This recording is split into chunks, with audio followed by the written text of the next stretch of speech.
मेरे एक भाई सवाल करते हैं कि उनका कॉन्ट्रैक्ट एक्सपायर हो रहा है 2022 के दिसंबर में, लेकिन उनका जो इकामा है वो अगस्त में ही एक्सपायर हो जाएगा या हो गया, तो ऐसे में नकल कफाला विदाउट परमिशन करवा सकते हैं या नहीं। मैं आपको ये बताना चाहूँगा कि आपका इकामा एक्सपायर हो गया, उसके बाद अगर आप ट्रांसफ़र ले रहे हैं, कंपनी ने, कफ़ील ने आपका इकामा रिन्यू नहीं कराया है, तो आपको उनके परमिशन की ज़रूरत नहीं, क्योंकि इकामा एक्सपायर होने के बाद कफ़ील कंपनी की परमिशन की ज़रूरत नहीं है, क्योंकि उन्होंने रिन्यू नहीं करवाया आपका इकामा।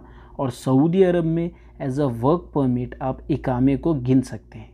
इकामा आपका वर्क परमिट के तौर पे गिना जाता है, एक सबूत कह सकते हैं कि वो आपका वर्क परमिट है। आपका इकामा रिन्यू नहीं कराया, इसका मतलब उनके पास काम नहीं है, वो आपके साथ हैं, आपको काम नहीं दे रहे हैं, तो फ़ायदा नहीं है। उनकी परमिशन की भी ज़रूरत नहीं है, आप बिना परमिशन के कफ़ाला करा सकते हैं, ट्रांसफ़र ले सकते हैं, चाहे आपका कॉन्ट्रैक्ट अभी बाकी ही क्यों ना हो। क्योंकि कॉन्ट्रैक्ट बाकी होना एक अलग बात है, आपका इकामा वैलिड होना एक बहुत ही ज़रूरी चीज़ है। सऊदी अरब में अगर आप बिना इकामे के यहाँ हैं तो वो आपके लिए मुसीबत बन सकता है। तो इकामा पहले, कंपनी कोई भी कॉन्ट्रैक्ट बाद में चेक करती है, इकामा पहले रिन्यू करवाती हैं। आपका इकामे के हिसाब से ही आपका कॉन्ट्रैक्ट ज़्यादातर चलता है।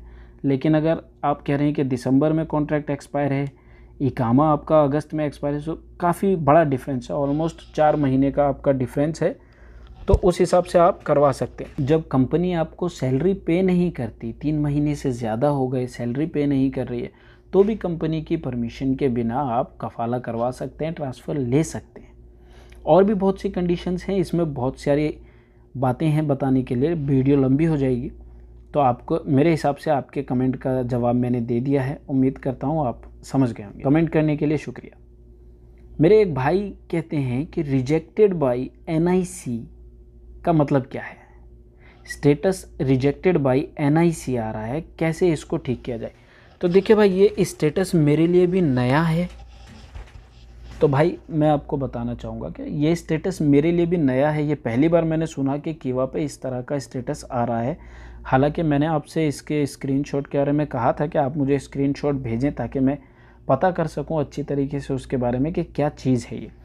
लेकिन जहाँ तक मैंने इस बारे में सोचा और जितना मेरा नॉलेज है, हो सकता है मेरा जवाब गलत हो, तो मैं आपको यही सलाह दूँगा कि आप मेरे जब इस कमेंट के रिप्लाई को बहुत ज़्यादा सीरियसली ना लें। आप अपने तौर पे ज़रूर पता करें। लेकिन सऊदी में NIC का जो मीनिंग मुझे देखने को मिला वो नेशनल आइडेंटिफिकेशन कार्ड हो सकता है, जिसे हम इकामा बोलते हैं। तो अगर इकामे की मिनिस्ट्री की तरफ से आपकी रिक्वेस्ट रिजेक्ट की जा रही है, तो आपको एक बार अपनी कंपनी और जवाज़ात के ऑफिस में जाके इस बारे में पता करना चाहिए कि आपके इकामे से आपके ट्रांसफ़र का क्या इशू है। मेरे हिसाब से ऐसा है, मुझे ऐसा लगता है कि NIC का, सऊदी में मैंने काफ़ी सर्च किया, इस बारे में चेक किया, तो NIC का मुझे और कोई ऑप्शन दिखाई नहीं दिया। एक भाई पूछते हैं कि कितना टाइम लगता है इकामा लेने में जब आप ट्रांसफ़र करवाते हैं, और दूसरा सवाल वो ये करते हैं कि कितना टाइम लगता है पुरानी कंपनी से नई कंपनी में आने के बाद काम शुरू करने में। तो इसके जवाब में मैं आपको बताना चाहूँगा, सबसे पहले तो थैंक यू, आपने कमेंट किया, इतना अच्छा सवाल पूछा मेरे वीडियो पे और आपने टाइम निकाला इसके लिए, तो आपका शुक्रिया। सबसे पहले भाई ने इंग्लिश में कमेंट किया था, लेकिन मैं आपको जवाब हिंदी में ही दूंगा, क्योंकि जो मेरे व्यूवर्स हैं, जो मेरी वीडियोस देखते हैं, और आप, मुझे उम्मीद है कि आपने मेरी वीडियो हिंदी में देखी है, आपने हिंदी समझी होगी, इसलिए आपने कमेंट किया, तो आपको हिंदी में ही रिप्लाई करूँगा ताकि मेरे दूसरे भाई भी इस चीज़ को समझ सकें जो मैं बताने जा रहा हूँ। तो आपका सवाल ये था कि how long does it take to receive the resident permit in KSA after the name of the sponsor was transferred to a new employer. तो जब आप न्यू एम्प्लॉयर में ट्रांसफ़र करवा लेते हैं तो आपका जो इकामा है, वो पुराना इकामा जो वैलिड है वही आपका कंटिन्यू होता है। आपका उस पर जो है प्रोफेशन चेंज किया जाता है, तो वो कोई बहुत ज़्यादा लंबा प्रोसेस नहीं है। जब अबशर में आपका ट्रांसफ़र कंप्लीट हो जाता है तो उसके बाद जो फ़ीस पे करने वाला मसला है, वो उन्होंने फ़ीस पे कर देनी है।